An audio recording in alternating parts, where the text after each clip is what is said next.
Ngayong araw mga ate, eto na nga yung umpisa ng pagbabago natin. Maaga nga kaming nagising dito mga ate dahil magbo-walking tayo. Kita nyo naman si ate Kat nyo, napaka-energetic, wala pang ang almusal yan. Ang tagal ko nang binabalak tong mga ate pero sa tagal-tagal ngayon palang matutuloy. 5 AM nga yung usapan naming oras dito mga ate, kaya lang alas 6 na rin kami nalabas. Tapos sabi ko pa kay ate Kat nyo, magsasapatos nga ako. Para naman ganap na ganap ang ate ayan nyo. Pinagtawanan nga ako ni ate Kat nyo dahil ganito nga daw yung dadaanan namin. Akala ko nga mga ate hindi na nag-high tide dito sa amin, yun pala tuwing gabi. Kaya ayun mga ate, eto mga nakasinelas lang kami. Ang tagal ko nang gustong maagang magising mga ate tapos maglalakad-lakad. At ngayon pa lang natuloy kundi pa malapit mga nakitong bebe ni Kuya Gab nyo. Bali sa totoo lang sila lang talaga yung naglalakad-lakad dyan, nakiepal lang ako. Maganda rin kasi yung ganito mga ate sa umaga, yung paglalakad-lakad. Habang naglalakad nga kami dito, nakita ko pa nga yung ex ko kaya medyo kinikilig yung ate ayan nyo. Sana pala noon ko pa talaga tinuloy ito.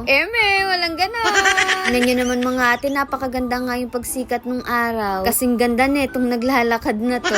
Medyo malayo na nga rin pala yung nalakad natin mga ate. Malapit na rin kasi mga anak yung asawa ni Kuya Gab nyo kaya kailangan niya magpatagtag. Tapos diet na nga rin siya kaya lang eto nakakita nga kami ng lugawan. Kaya ayan napabili na kami dito. At imbis mabawasan yung timbang namin mga ate, lalo pang nadagdagan. Parang mali yata na maglakad pa kami dito. Dapat talaga sa looban lang kami. At nung papauwi na nga tayo mga ate, dumaan lang kami dito sa may park. Ang sarap kasi ditong magtambay dahil kaharap mo yung ilog. Pinapakita pa nga ni Kuya Gab nyo yung binili namin lugaw, yun lang daw talaga yung sinadya namin. Alam nyo ba mga ate, ang saya ko ngayong araw. Kasi eto kaming magkakapatid magkakasundo. Ang sarap talagang pagmasdan ng magkakapatid pagka magkakasundo. At iyon yung laging bilin sa akin ni nanay nung kasama pa namin siya. Wag ko daw hahayaan na magkalayo-layo kami. I mean yung kahit na nagkakatampuhan kayo, ay wag daw palalalain. Hindi raw kasi maganda yung hindi magkakasundo yung magkakapatid. Kasi kahit anong mangyari, kayo lang din yung magtutulungan. At alam nyo ba kapag magkakasundo kayo magkakapatid, tuwan-tuwa yung mga magulang nyo. Bali eto nga mga ate, sa bahay na nga pala natin kakainin yung lugaw na binili namin. Para sana may kasabay si tatay kumain. Kaya lang ang ending mga ate, siya lang din kumain mag-isa. Nakakain na nga raw siya ng almusal. At yung lugaw na binili namin para sa kanya, ay mamaya na lang daw niya kakainin. Yung pagkatapos mo lumakad ng malayo tapos kakain ka din ng madami. Parang niloko lang din namin yung mga sarili namin. Pero ikaw wag kang mag-alala, hindi kita lolokohin kahit kailan. Uy, kinikilig na yan.